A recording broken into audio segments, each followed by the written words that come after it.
I want to struggle through here with the eyesight. So has everybody got to that place, chapter 6, text number 37? What I was thinking of doing is that we will just say the verses in English first. So, can we start off, maybe, Antoine? Number 37. Just read the English and then we'll take it around each verse. Is it the full translation? The translation, but not the purport. Okay. Yeah. Arjuna said, "O Krishna, what is the destination of the unsuccessful transcendentalist who in the beginning takes to the process of self-realization with faith, but who later resists due to worldly mindedness, and thus does not attain perfection in mysticism?"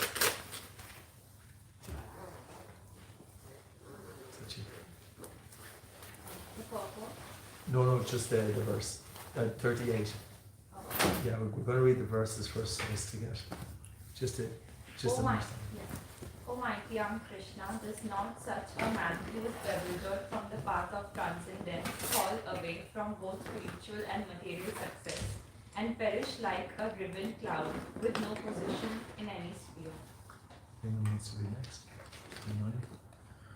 This is my doubt, O Krishna, and I ask you to dispel it completely.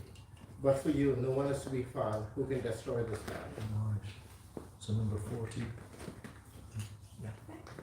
The Supreme Personality of Godhead said, "Son of Kirtan, a transcendentalist engaged in auspicious activities does not meet with the destruction either in this world or in the spiritual world.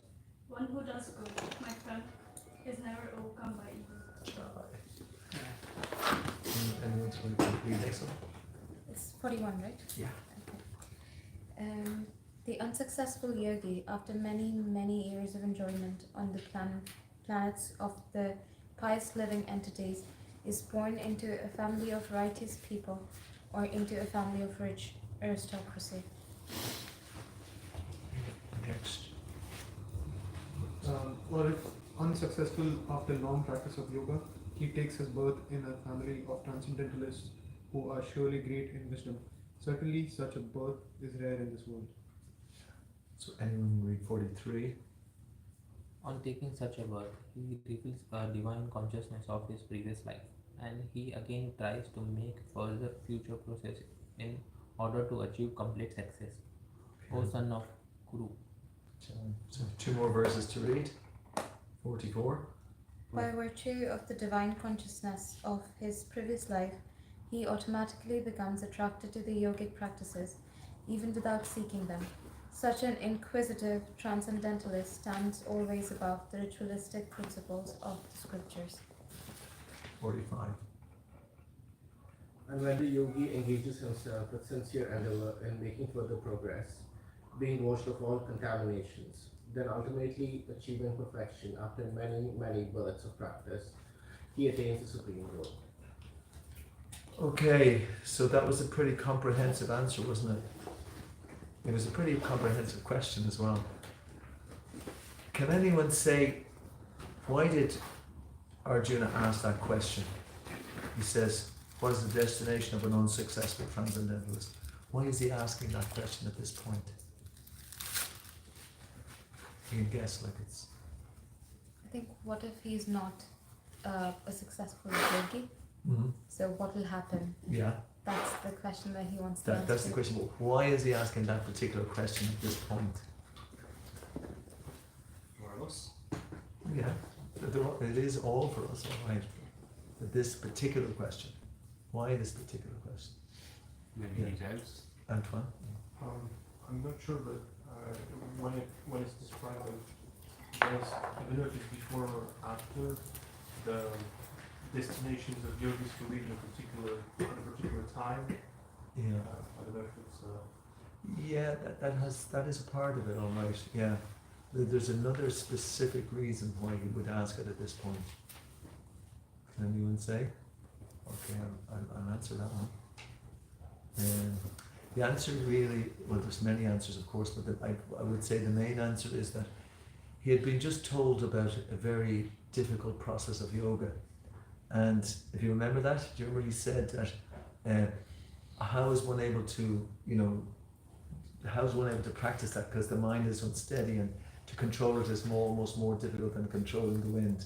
And then and Krishna says, well, it is possible through constant practice and detachment. Krishna just was saying that, So he's already doubtful, He's already doubtful. Do you know what I mean? That, wow, how could you practice that if that's what you have to practice? That seems too difficult. How could anybody practice that? And then Krishna says, no, it is possible through constant practice and detachment, basically. Constant practice and detachment. And so Krishna says it is possible, but then Arjuna is still not completely sure. So, okay, well, if it is possible, but, in my case, I probably won't do it in this lifetime. So what happens to me? So he's asking the question because of that, And so therefore it's a very relevant question then we would think, because Arjuna is asking that.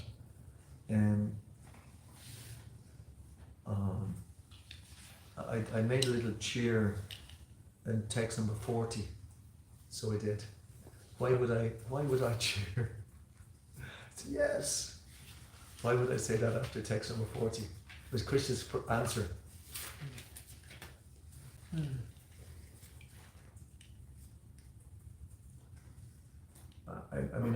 I just thought that, when Krishna says, one who does good, my friend, is never overcome by evil. That's a pretty powerful statement. Because, you might think sometimes that, some of the things that go on in the world, how do people get away with it, and how does this go on? How does God allow this to happen? We might even go that far. But, so Krishna is saying this very positively, that actually, good is the most important thing. Don't worry about any demoniac activity that goes on. It will never overcome. The good that you do will never be taken away. And I'm just going to ask another question based on that. On the good that you do is never taken away. Can anyone think of another verse that we have previously done which says that? I can even give you some of the Sanskrit Nehampikamona Shostu Pratyavayana Vidyate Svalpamapyasya Dharmasya Trayate Mahatobayat. Yes. Is it even the slightest effort? Yes. Direction does not go in vain. Yeah. The slightest endeavor. Yeah. Frees one from the. Yeah. Even the smallest endeavor on this path can protect one from the most dangerous type of fear. And the most dangerous type of fear that Krishna says is that we fall down into the lower species of life, at the point of death.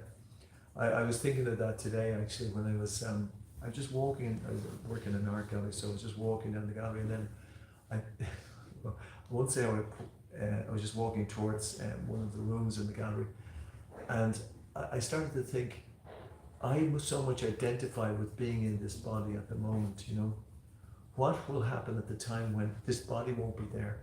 What will I be identifying with, It was a slightly scary thought, but I wasn't overly scared.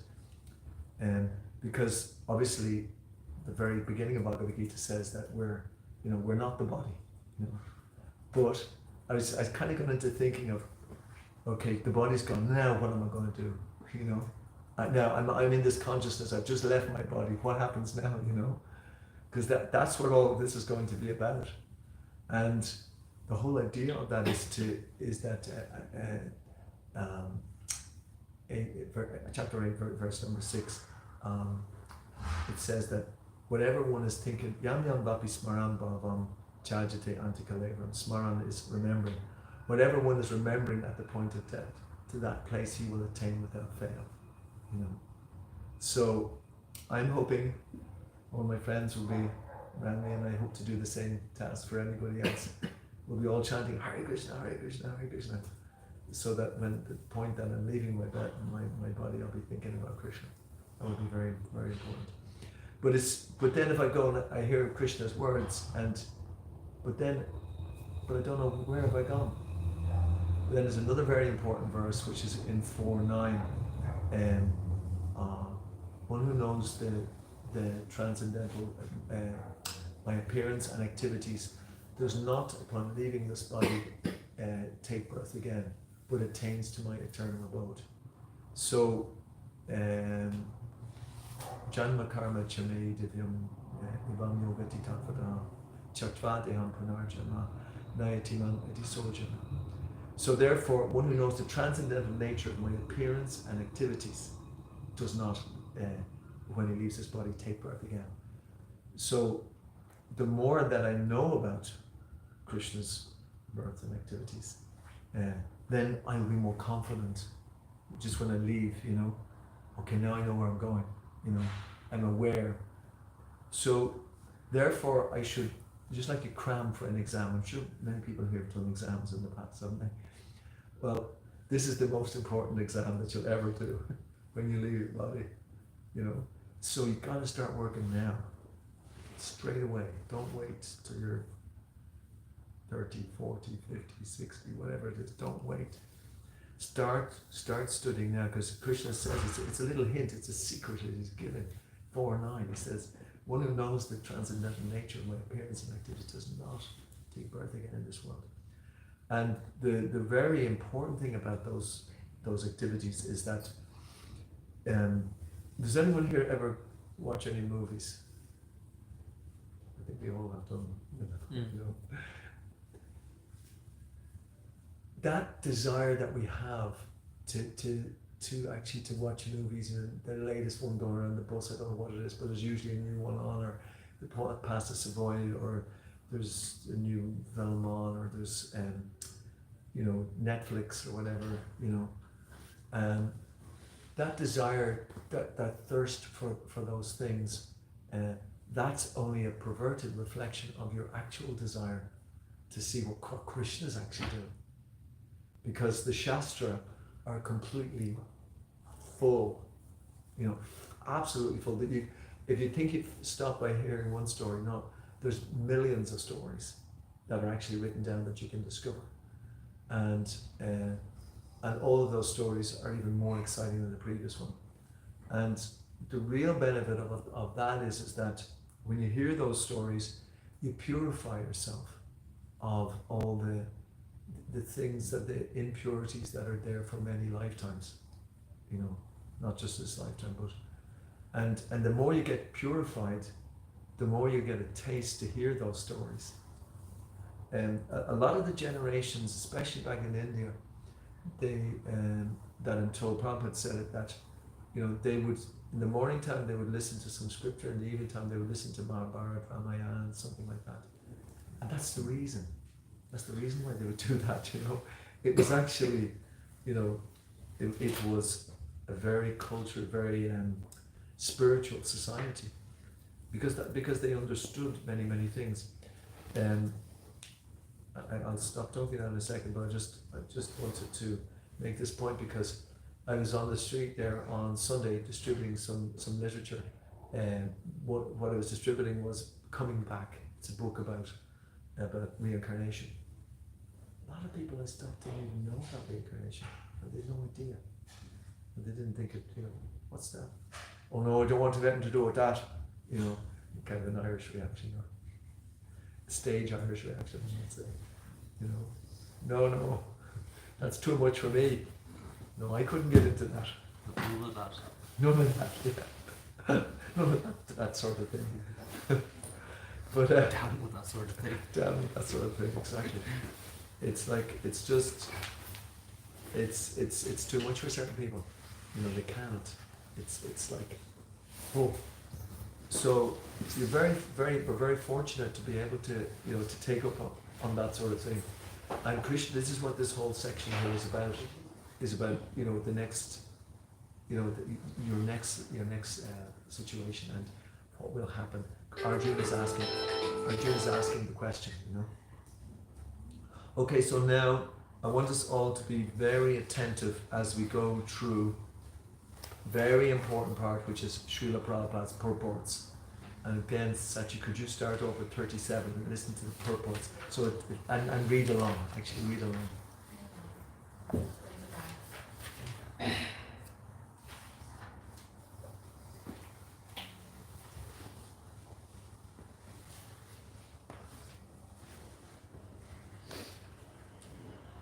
From 37, right? Yeah. The path of self-realization or mysticism is described in the Bhagavad Gita. The basic principle of self-realization is knowledge that the living entity is not this material body, but that he is different from it, and that his happiness is in eternal life, bliss, and knowledge. These are transcendental beyond both body and mind. Self-realization is sought by the path of knowledge, by the practice of the Eightfold System, or by Bhakti Yoga. In each of these processes, one has to realize the constitutional position of the living entity, his relationship with God, and the activities whereby he can re-establish the lost link and achieve the highest perfectional stage of Krishna consciousness. Following any of the above mentioned three methods, one is sure to reach the supreme goal sooner or later. This was asserted by the Lord in the second chapter. Even a little endeavor on the transcendental path offers a great hope for deliverance. Out of these three methods, the path of Bhakti Yoga is especially suitable for this age because it is the most direct method of God realization. To be doubly assured, Arjun is asked Lord Krishna to confirm his former statement. One may sincerely accept the path of self-realization, but the process of cultivation of knowledge and the practice of the Eightfold Yoga system are generally very difficult for this age. Therefore, despite constant endeavor, one may fail for many reasons. First of all, one may not be sufficiently serious about the following process. To pursue the transcendental path is more or less to declare war on the illusory energy. Consequently, whenever a person tries to escape the clutches of the illusory energy, she tries to defeat the practitioner by various allurements. A conditioned soul is already allured by the modes of material nature, and there is every chance of being allured again, even while performing transcendental disciplines. This is called yoga kalita mansha, deviation from the transcendental path. Arjun is inquisitive to know the result of deviation from the path of self-realization. Okay, so is there anyone have any comments from that, from reading that? What's the eightfold system?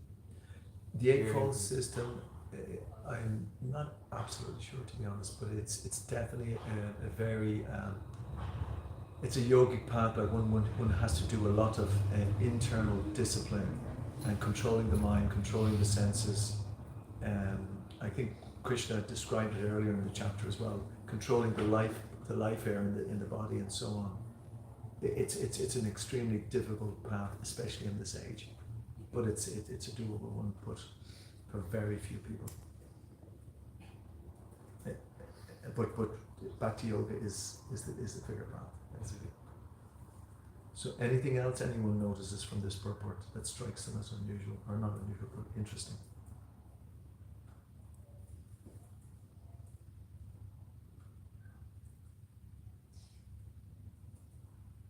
I think this bit which says, consequently, whenever a person tries to escape the clutches of illusory energy, she tries to defeat the practitioner by various allurements.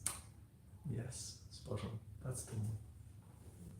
Because some people think, well, oh, I'm taking the spiritual life. Oh, it's great now. It's wonderful. Everything is brilliant.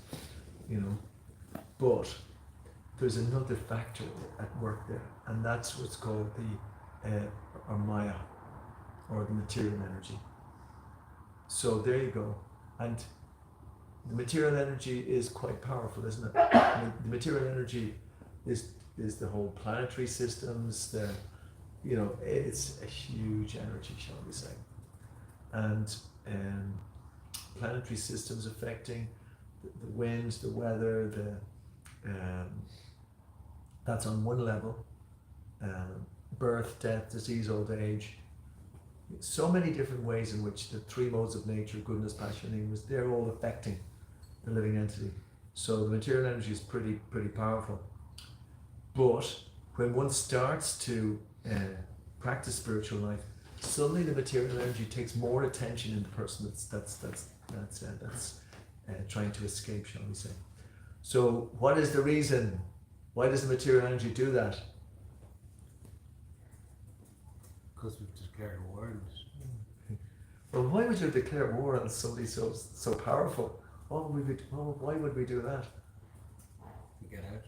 Yeah, that's very true. But she has a specific reason why she does it as well. Yes. Testing. What? She tests us. Test. She? Test. Death. Test. Test, sorry. Yes. Exam. Yeah. Yeah. Why does she want to examine? We are true on our path. That we're true on the path. So that at the point of death we will, Yes.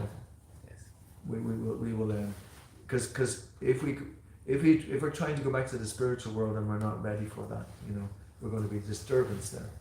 So she has a task in which now sometimes we think that oh that's okay, she's fine. No, the material energy is really strong, like it's really heavy, So spiritual life is not for the weak-hearted. It's we're going to be tested. My dear mentor from many years ago, Tribhuvanad Prabhu, he used to say, "Oh my Prabhu, you'll be tested. You'll be tested." And I remember himself one time he wanted to spread Krishna consciousness in Beirut, in Lebanon, and this was during the war. There was a war in Lebanon in the 70s. And he was captured, and then he was put in a prison, but it wasn't a normal prison. It was a hole in the ground, and there was a thing put over it, So he was in this hole in the ground for about a month, and because he was trying to give out Bhagavad Gitas. They didn't. I don't think they knew exactly what he was doing, but they just wanted to make sure he wasn't a spy or something like that. But yeah, no. We can be tested. The material energy can be quite strong. So most people say, okay, what about the heavenly planets? What's second best? And it's almost like Arjuna is asking that question because he's saying, well, what happens if you don't get there? Not exactly that question, but that's what he's asking. But yeah, that's something which we have to realize in spiritual life. It's not for the faint-hearted, but the rewards are 10 times better, or a million times better. You actually get the truth. It's not some sort of glossed over illusion. You actually can make progress, and it's a scientific process, and you will feel better. Everything will make sense, and then when you're able to access and become friend or whatever of the Supreme, and you will develop your own personal relationship with God, and then everything becomes so worth it, because Krishna's on our side, like Krishna's there as well. It's not just the material energy there, Krishna's there too. Okay, so yeah, I think there was other points, but I think that was the one I wanted to highlight. So now, who wants to read the purport for 38? Antoine, would you read purport for 38?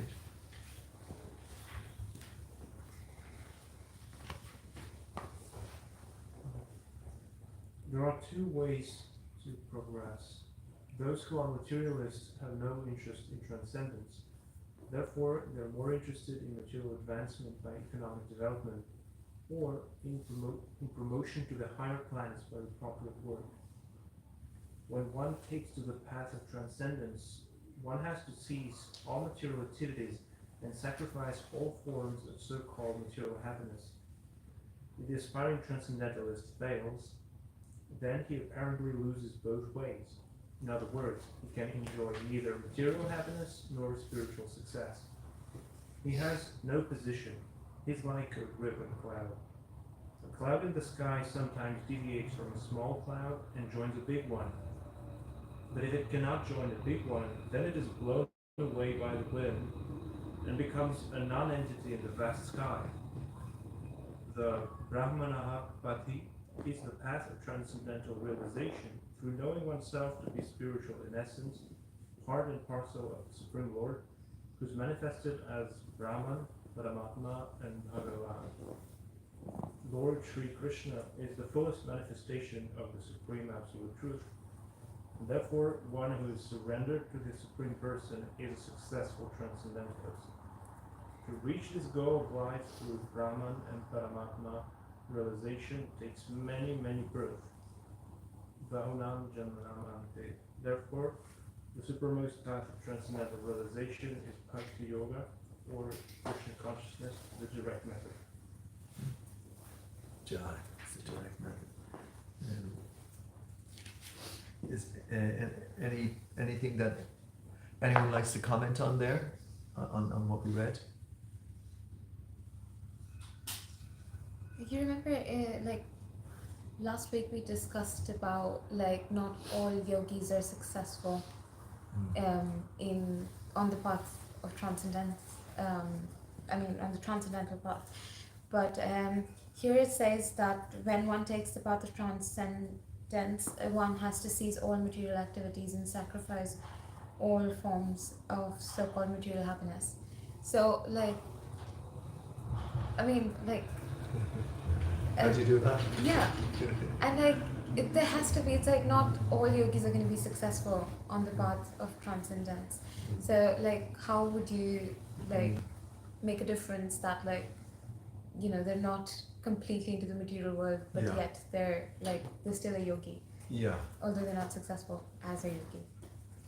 It's funny, that's the benefit of Bhakti Yoga in that sense, because Bhakti Yoga is transforming the material energy into spiritual energy. So we have certain tendencies from previous lifetimes. We might be good at mathematics, we might be good at oratory, might be good at science, but we can use all of those things in Krishna's service. We might be good at singing, we might be good at so many things we could be good at from our previous lifetime. So it's not that we give up everything in that sense. We try to utilize everything in Krishna's service in that sense, So that's the thing that we try to do. But it is interesting the way Prabhupada put it here. Actually, he said that we have to give up everything. I think he's accentuating that point just to show to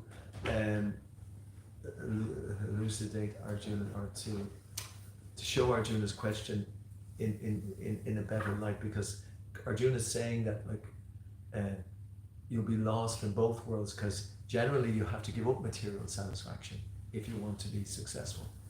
So, but as we said last week, but no, it's not that you it's like salt. The example is given of salt. Has everyone ever eaten anything that needs some salt on it? So everyone here likes salt, I suppose. Kind of do it. Yeah. Sense gratification or material happiness is a bit like salt. If you put too much salt on it, you can't eat it. But if you sort of put a certain amount on that makes it taste better, then that's okay. So we're in these bodies. We cannot not be in these bodies. So these bodies need a certain amount of happiness in that sense, material. But it has to be regulated, because of our previous condition, and because of the mind and all of these other things which knock us away from the path, we tend to overindulge, whatever, and then that's where all the problems happen. So, but I think that point is that Krishna is trying to highlight this particular point. Prabhupada is trying to make that in the purport, that Arjuna is saying you lost all happiness, so therefore you're lost in that, you've lost on that level. But then if you're not successful spiritually, then you've lost on that level as well. So you can't be a millionaire and you can't be a spiritualist. He's kind of saying it like that. He's kind of putting the paradox there. Yeah, that was the point that I was actually looking at there as well. Anything else? Anyone else? Anything that they'd ask about that? So we're getting here. That's the second of Arjuna's questions. First one is, what is the destination of the unsuccessful yogi? And then the next one, is he not lose out in both ways? He loses out materially and spiritually. So let's go on to the next question. The next question is, This is my doubt, O Krishna. I'll ask you to dispel it completely. But for you, no one can be found who can destroy this doubt. So who will read the next purport? Krishna is the perfect knower of past, present, and future. In the beginning of Bhagavad Gita, the Lord said that all living entities existed individually in the past. They exist now in the present, and they continue to retain individual identity in the future, even after liberation from the material entanglement. So he has already cleared up the question of future of the individual living entity. Now Arjuna wants to know of the future of the unsuccessful transcendentalist. No one is equal to or above Krishna, and certainly the so-called great sages and philosophers who are at the mercy of material nature cannot equal him. Therefore, the verdict of Krishna is the final and complete answer to all doubts, because he knows the past, present, and future perfectly, but no one knows him. Krishna and Krishna consciousness, conscious devotees alone can know what is what. Okay. So again, does anyone take anything from that? Any major point or anything you'd like to highlight? I just love the way that Prabhupada puts things, like, and I mean, anyone else? Sorry, before I say anything, so I just don't want to block the flow.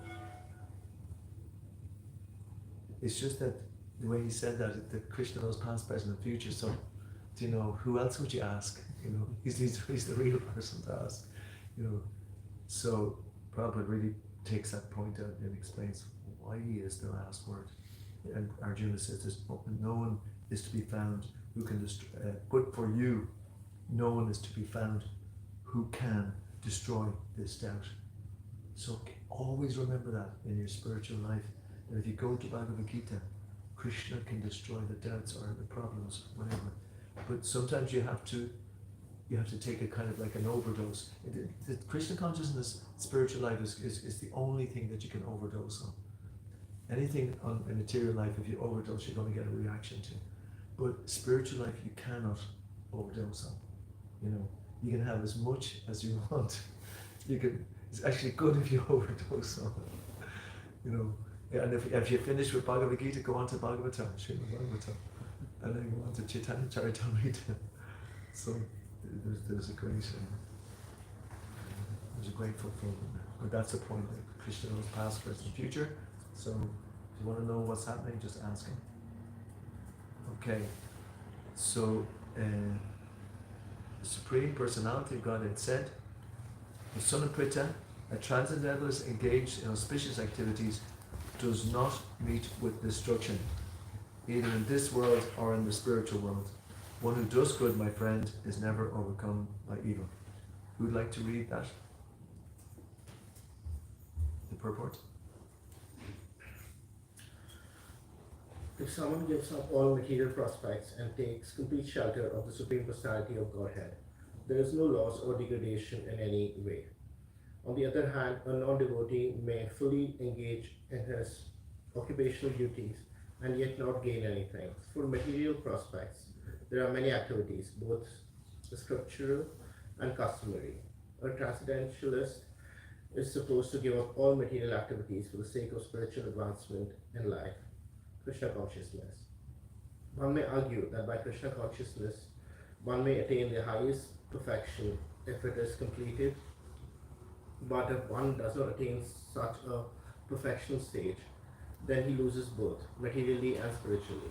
It is enjoined in the scriptures that one has to suffer the reaction for not executing prescribed duties. Therefore, one who fails to discharge transcendental activities properly becomes subjected to these reactions. The Bhagavatam assures that unsuccessful transcendentalists that there need be no worries. Even though he may be subjected to the reaction for not perfectly executing prescribed duties, he is still not a loser, because auspicious Krishna consciousness is never forgotten. And one so engaged will continue to be so even if he is lowborn in the next life. On the other hand, one who simply follows strictly the prescribed duties need not necessarily attain auspicious results if he is lacking in Krishna consciousness. The purport may be understood as follows. Humanity may be divided into two sections, namely the regulated and the non-regulated. Those who are engaged simply in bestial sense gratification without knowledge of their next life or spiritual salvation belong to the non-regulated section. And those who follow the principles of prescribed duties in the scriptures are classified amongst the regulated section. The non-regulated section, both civilized and non-civilized, educated and non-educated, strong and weak, are full of animal propensities. These activities are never auspicious because while enjoying the animal propensities of eating, sleeping, defending, and mating, they perpetually remain in material existence, which is always miserable. On the other hand, those who are regulated by spiritual injunctions and who thus rise gradually to Krishna consciousness certainly progress in life. Those who are following the path of auspiciousness can be divided into three sections, namely 1. The followers of spiritual rules and regulations who are enjoying material prosperity, 2. Those who are trying to find ultimate liberation from material existence, and 3. Those who are devotees in Krishna consciousness. Those who are following the rules and regulations of the scriptures for material happiness may be further divided into two classes. Those who are fruitive workers and those who desire no fruit for sense gratification. Those who are after fruitive results for sense gratification may be elevated to a higher standard of life, even to the higher planets. But still, because they are not free from material existence, they are not following the truly auspicious path. The only auspicious activities are those which lead one to liberation. Any activity which is not aimed at ultimate self-realization or liberation from the material bodily concept of life is not at all auspicious. Activity in Krishna consciousness is the only auspicious activity, and anyone who voluntarily accepts all bodily discomforts for the sake of making progress on the path of Krishna consciousness can be called a perfect transcendentalist under severe austerity. And because the Eightfold Yoga system is directed towards the ultimate realization of Krishna consciousness, such practice is also auspicious, and no one who is trying his best in this matter need fear degradation. That weren't easy words. Any comments on that? Thank you for reading this one. Any comments at all? I don't have a comment, but I have a question. Out of the three sections, like which one you would most likely be in? About Wait. jobs and Yeah, on all material activities. yeah. Fast It's like, where are we on the map? Yeah. Yeah, that's a good question because it's hard to go somewhere if you don't know where you are originally.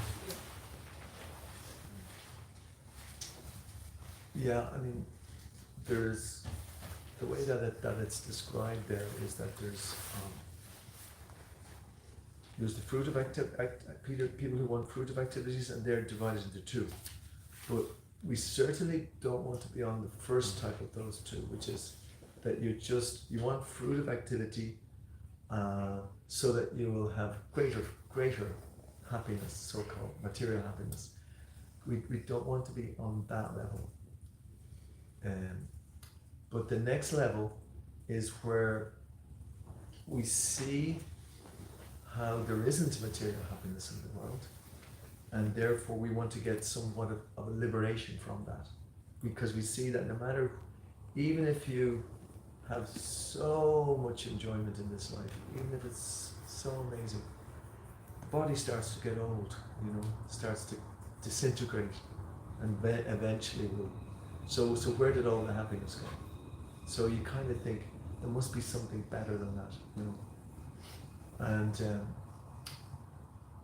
but then even higher than that then is the devotee who wants to experience the spiritual dimension, but wants to experience it even in this world, understanding how to live spiritually while in the material situation. So they're the main three categories. First one is we're in the body. I want to enjoy something, you know, and and I heard the scripture said if I do certain things, I'll go to an even greater place, you know, heavenly planets. But there's a famous verse, Abrahma Bhuvana Loka, from the highest planet down to the lowest. All are places of misery. So that one you can go, you know, just cross that one off. Now, your question is, how do we know where we are situated? The tendency sometimes is to think, well, I'm on the top one. You know, I just want to have spiritual advancement. But the answer, the proof that we may not be on that platform is that we have bodies now. You know, we obviously didn't go for that one previously because, you know, because we're in the material world. We somehow or other we chose this, you know. So that's an indication that, and therefore that's an indication that we have to work on ourselves, you know, that's something that we have to do. So we could take that as from where we are. We could say, well, I'm here now, so therefore there's something in there within me which is preventing me from wanting to experience things spiritually. And that's where in my book, that's where real spiritual life really begins. You know, you can see that, oh, well, you know, something I'm doing that's not right. And that's real knowledge. That's counted as knowledge, you know. So, and the more, and this is what this whole part is about, the more that we can make progress, that type of knowledge that we get, we never lose. You know, we take up the next life from that place. The next thing that people try to do is that with the second part, which we were saying, is that they want to be, you know, they want to get relief. They can see that the material body is going to suffer no matter how much you enjoy. The person who's in Bollywood, Hollywood, is generally on so many intoxicants and, you know, 7 or 8 marriages, and they're still not happy, you know. So we can see that whatever you get in this world, I'm not just generalizing there, just saying that whatever you get in this world, it doesn't seem to be enough. So therefore, I think there is something beyond this, but I don't know what it is. But somehow or other, I want to get free from all this suffering. So we're also could be on that level too. Do you know? That's something which we try to examine in ourselves. The third one is that we want to have a relationship with God. That's the real. That's called personalism. You know, personalism is what Bhakti Yoga is about. You know, we will know how much we're personalist by how we behave with other persons.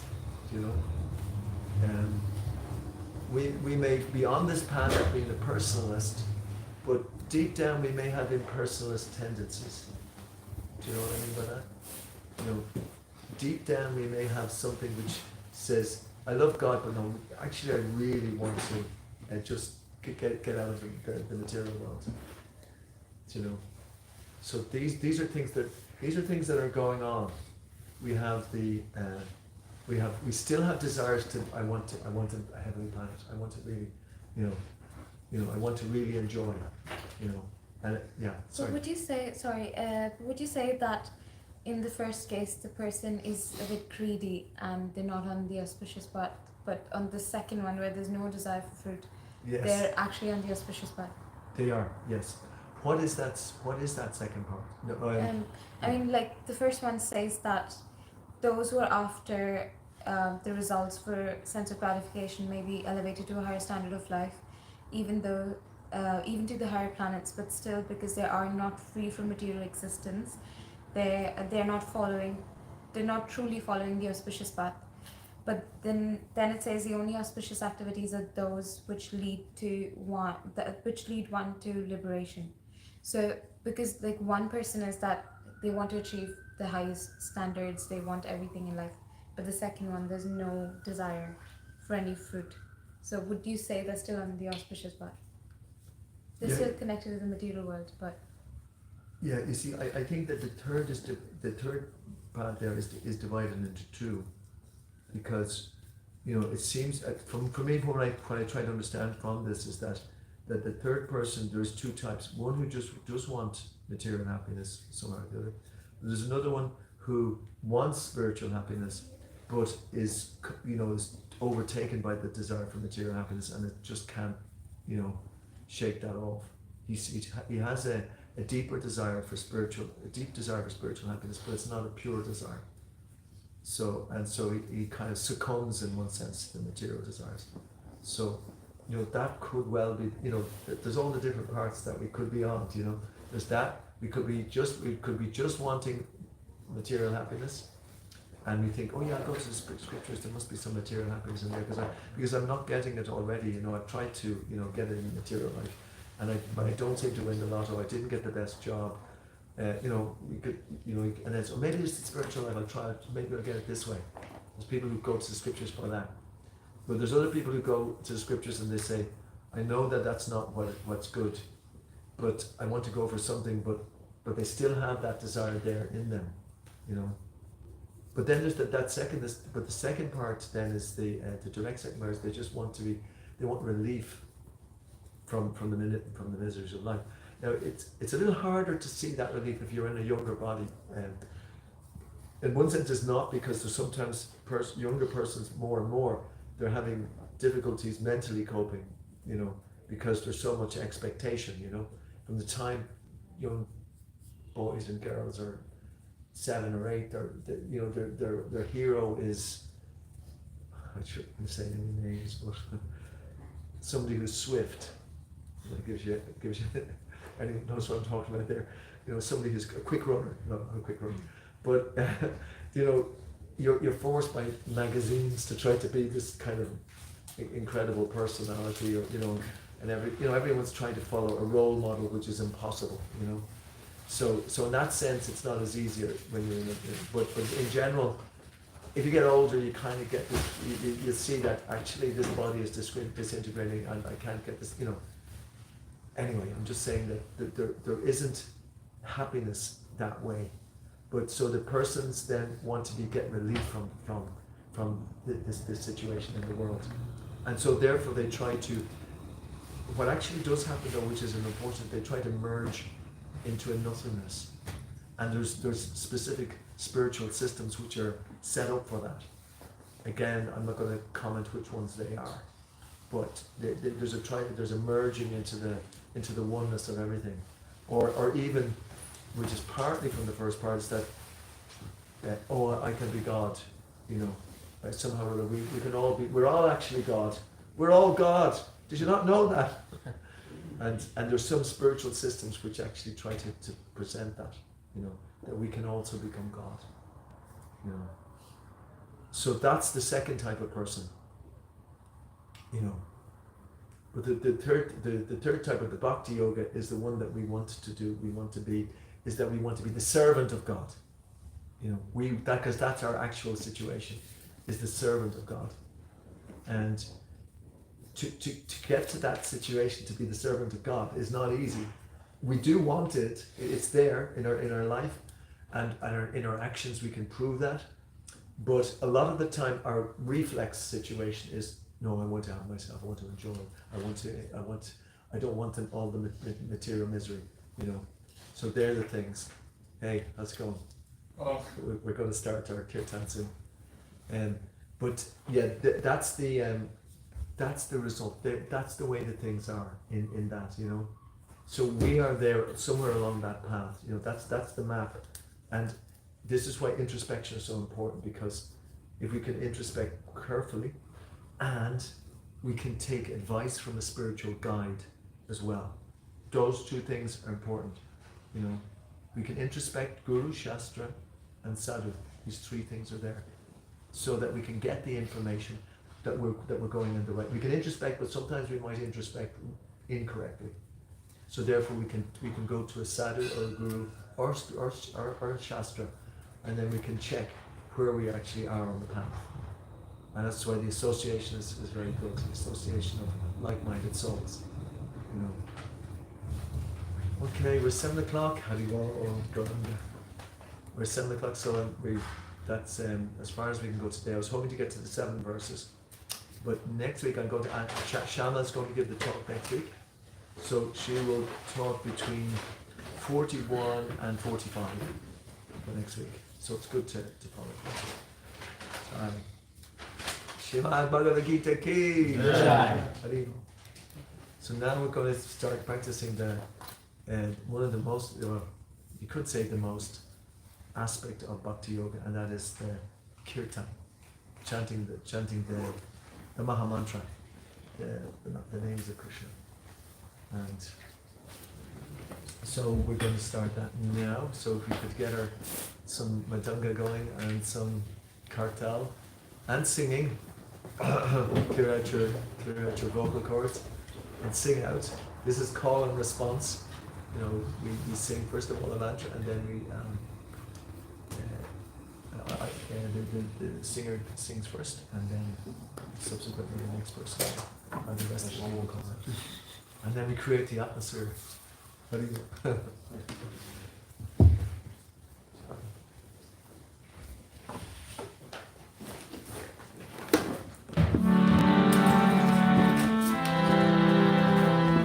So I just want to say some mantra to spiritual guide and Sri Prabhupada and to the Panchatattva.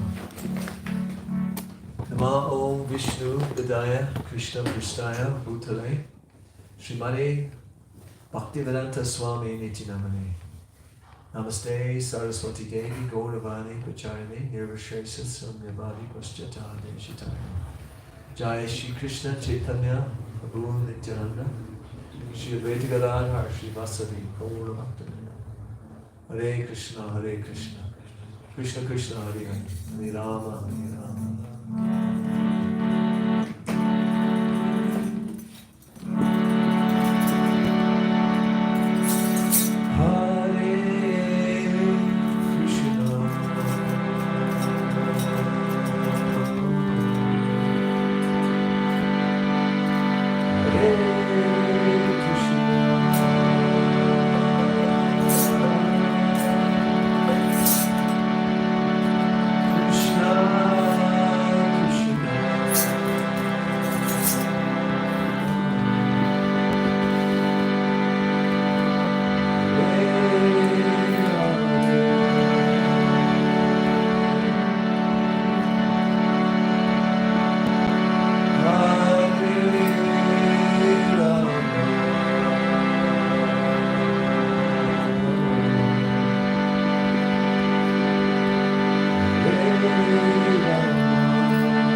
Krishna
Krishna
do? Maybe sit down again. The calm Kirtan.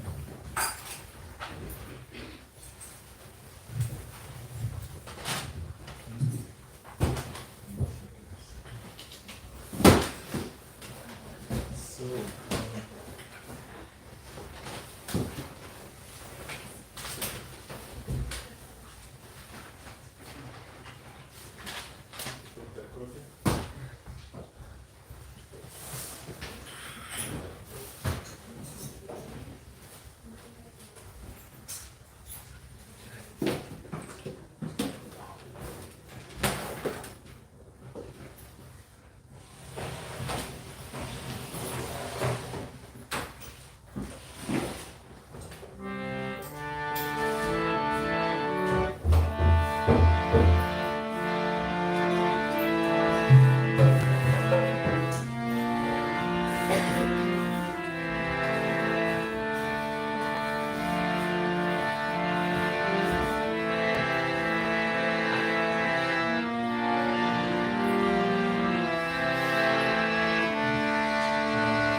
Krishna, Hare Krishna, Krishna Krishna, Hare Hare, Hare Rama, Hare Rama, Rama Rama, Hare Hare, Hare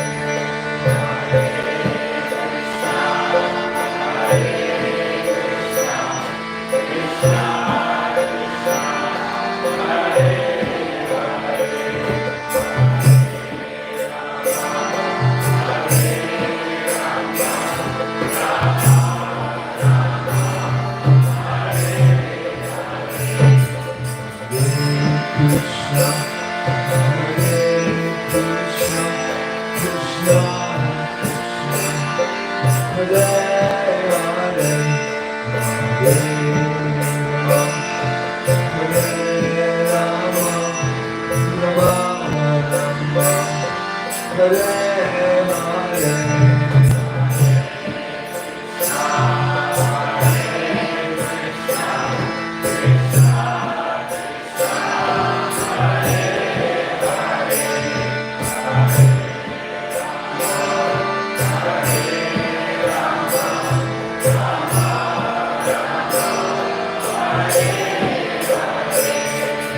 Hare Krishna, Hare Krishna, Krishna Krishna, Hare Hare, Hare Rama, Hare Rama, Rama Rama, Hare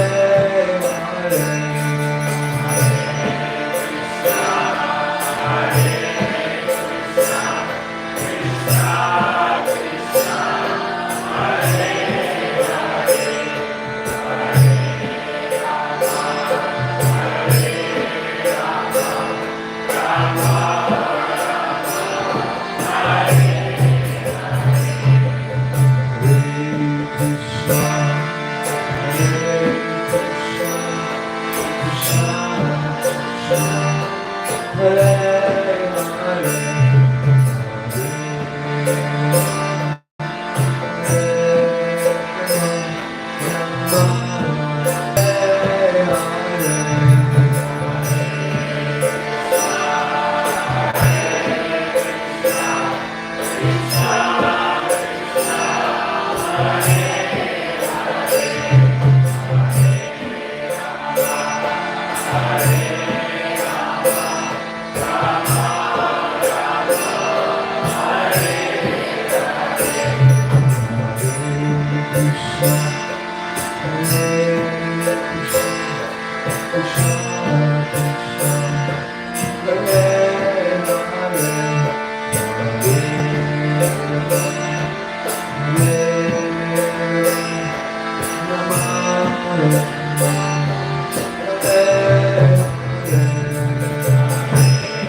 Hare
Hare Krishna, Hare Krishna,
Hare Krishna, Hare Krishna.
Hare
With prayers for protection from Lord Shigaday, and anyone who would like to say.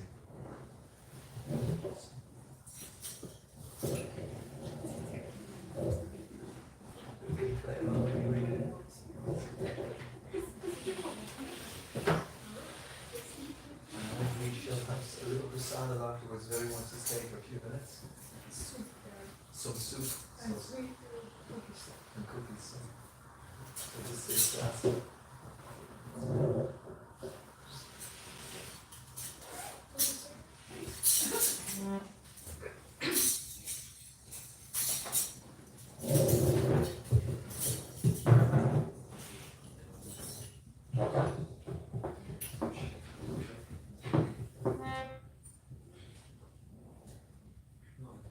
Namaste Narasimhaya.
you everybody for coming tonight.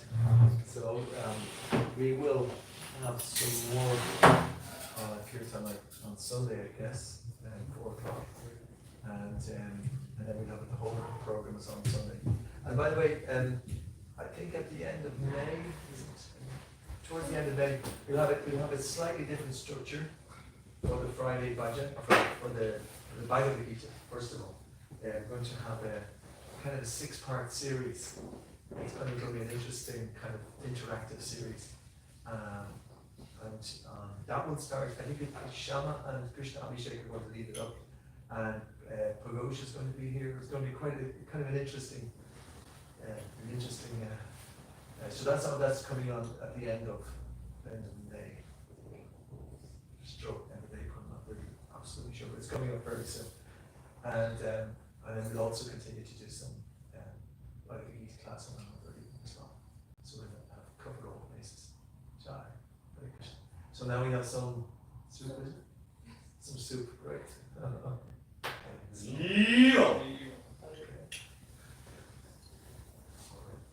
Anybody to serve?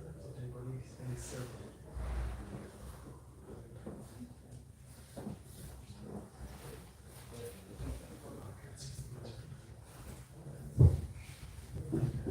Hey, you made it.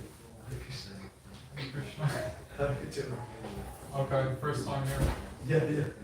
Hope it wasn't too much of a culture shock. No, I think it's just fine. Yeah, you're surviving. Just barely. I know some of the, sometimes we do a little bit of dancing, you know, towards the end. But I just think there's a good few people there. I thought, yeah, there's good energy here. See what happens.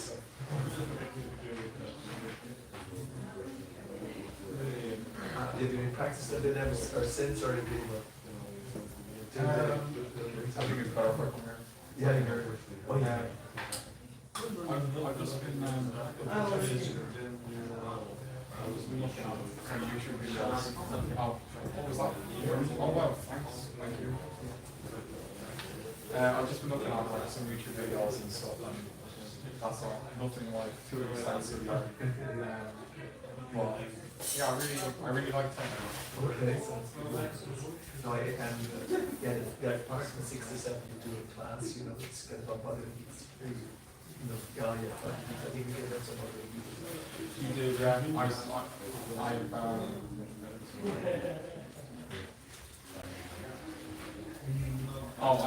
okay, thank you. I actually had 3 earlier.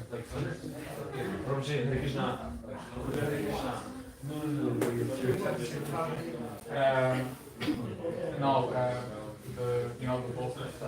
I haven't gotten around to reading it just yet, but I've picked one up, so. Oh, that's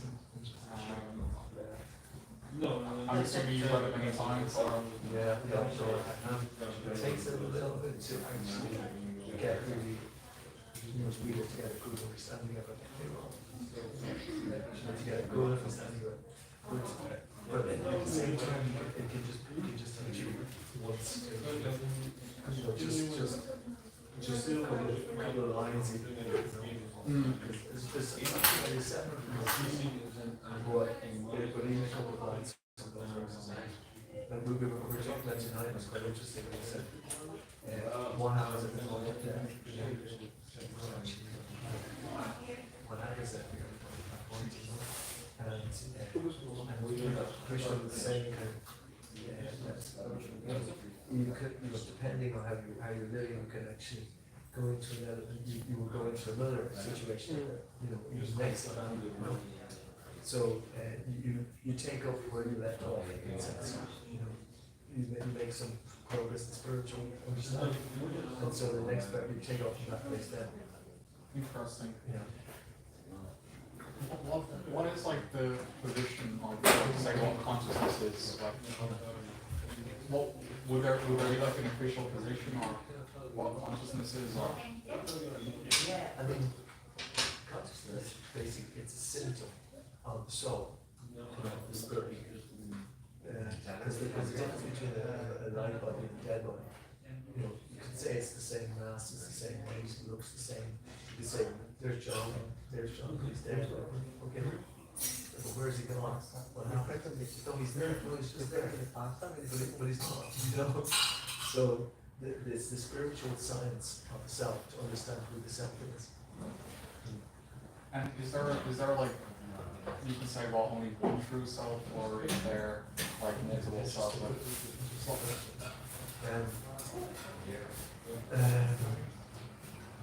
Let me see how would you, because there's many ways you can actually. Can you start with the question? Or? Yeah. Because the self is the soul. The soul, when it's covered by the body, it's covered by the body, then it kind of identifies with that particular body.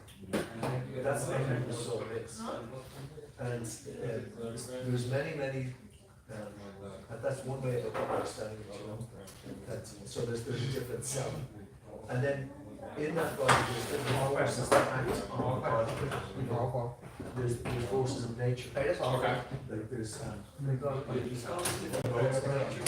goodness, these are different.